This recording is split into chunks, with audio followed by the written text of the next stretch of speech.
muidugi see oli ehmatav. Ma istusin siin televisiooni ees ja mõtisklen ja vaatan niimoodi ja vaatan, et nüüd tulevadki kõik need inimesed, kellega ma koos siis sain selle elutööpreemia. Need, kes said siis aastapreemia või elutööpreemia. Ja siis ma jäin nagu mõtlema, et huvitav, et miks mina seal ei ole. Ja siis äkki kuulengi, kui see mees ütleb, et elutööpreemia laureaat ja ütleb Hilje Klaar. Ja siis Anu Välba kordab monitori taga, kordab ja ütleb Halja Klaar. On teil oma nimega, oma eesnimega varemgi olnud sekeldusi või on see mõistmatust või valesti tekitanud? Tegelikult ma saan väga hästi aru, et võis selline viga tekitada, sest mul on tihti niimoodi on küsitud ikka, et kuidas Halja, et Hilja, ma ütlesin ei, Halja. Ja siis inimesed ütlevad, et oi, nii haruldane nimi, et seda nagu pole varem kuulnud. Ja mul on saadetud kirju või ajakirju on ka Hilja. Aga see proua oli Hilje. Nii et siin ei ole süüdistatud kedagi, sest need nimed on väga sarnased. Et ikkagi teadsid, see kutse tuleb sellise tiitli puhul ikkagi järgneb presidendi kutse. Ma ei mõelnud selle peale üldse. Tõesti ma ei mõelnud. Aga siis ma hakkasin mõtlema, kui ma nägin need teised, kes minuga koos said selle elutööpreemia. Aga ma tõesti ei mõelnud ja ma ei valmistanud üldse selleks. Mul ei olnud õhtutoaletti ega mitte midagi. Ikkagi parem seda pidu kodust jälgida. Väga mugav oli istuda siin samas diivani peal ja vaadata ekraanilt ja juua seal natuke midagi head teed kõrvale. Nii et ma ei kahetse. Kas teie ees on vabandatud ja presidendi kantsleri poolt on teiega ühendust võetud? Jaa, loomulikult. Terve see pühapäev, muidugi mulle kõik helistasid, kõik mu tuttavad helistasid ja tegid minuga nalja ka veel, et vaata, kui palju sa oled kaalust juurde võtnud ja vaata, kus sa omal sellise tütre oled saanud ja helistati. No lõppeks kuidagi mul enam ei olnud naerutuju ja esmaspäeval hommikul presidendi kantseleist mulle helistati väga kenad inimesed ja palusid andeks.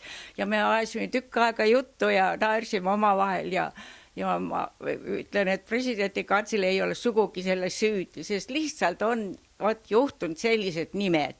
Ja seda juhtub. Seda on minuga varem ka juhtunud, et mulle on Hilja öeldud. Mis te arvate, see inimene, kes nüüd teie asemel sinna sattus, kas ta oleks pidanud täiendavalt midagi kontrollima või oleks tal pidanud mingi kahtlus tekkima, et miks just tema? Teate, ma ei oska selle küsimusele vastata, sest ma ei tea, kes see inimene on ja millise taustaga ta on. Ma tõesti ei tea, aga muidugi ma pean ütlema, mul on sellest prouast kahju, et ta sattus nüüd sellisesse olukorda. Aga muidugi ta sai ikkagi peo ära pidada ja sai ka presidendi kätt suruda vähemalt ja eluks ajaks meelde temale ja ta tütrele. Aga loomulikult mul on tast kahju. Igatahes mulle eriti ei meeldinud, ma võin öelda. Ma ikka olen filmitegija ja ma olen nii palju näinud, kuidas monteeritakse filmi kokku ja jättis soovida kahjuks. Tooge omapoolne võib-olla lühike näide, mida teie oleks sellel puhul kasutanud, kui pika ja millistest osadest koosneva lavastuse või filmikese välja toonud? Oi, see on väga raske öelda, sest mina filmilavastust mina kujutasin ette, et see on muusikaline tagasivaade Eesti teele, kuidas Eesti on jõudnud 100 aastat.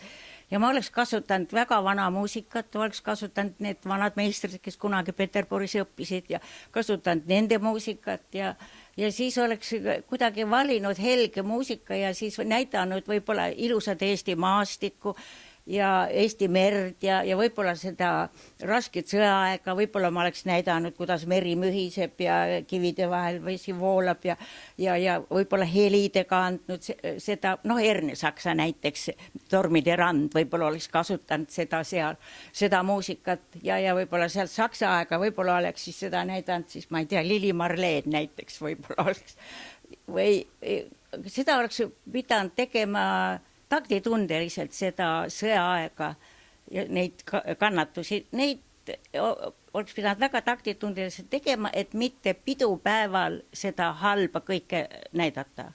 Vot see, minu meelest see jäi puudus, et seda helgust, seda niisugust hea meeleolu inimestel, kes seda vaatab. Mis siis nüüd toimus järgmine päev, kui oli see kava ära olnud, kõik sugulased tuttavad olid näinud, teil hakati helistama, palju sugulased tuttavad sellest hoogu võtsid? Väga paljud, nii et see pühapäevane päev oli mul tõesti telefon tuline. Helistasid minu sugulast, helistasid minu endised töökaaslased Tallinn filmis, helistasid teised tuttavad, minu keskkooliaegsed kooliõed Võrumaalt helistasid. Ja no mida ma nendele vastasin? Mida mul oli vastata? Vastasin, et väga kahju, et juhtus niimoodi, elus juhtub tihti. Tähtsamad hullumeelsus, verekivi, reigiõpetaja, Uku Aru, siis on üks niisugune arstidest 03, siis tütarlaps Mustas, inimesed sõduri Sinelis. Siis veel, ma olin meelde, sest ma hakkasin filmi tegema 57. aastal, 58. Ma kõiki mäleta, aga nad on kõik kirjas, need filmid. Siis ma olen teinud animafilme, Meemeistrite linn,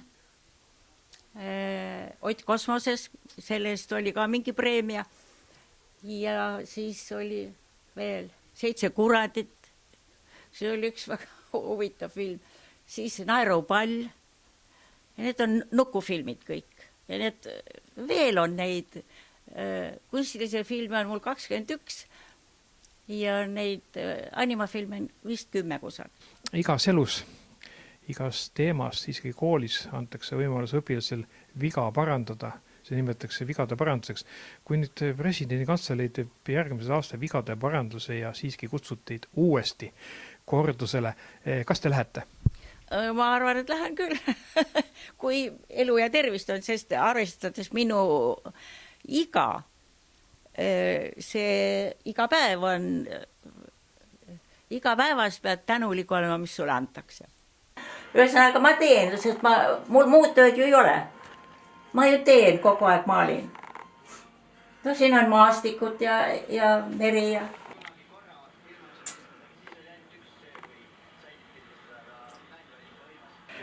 Ja need lilleke kasvab seal liiva sees. See on niisugune sümbol, et elu kestab. Siin ma olen 47-aastane selle pildi peal.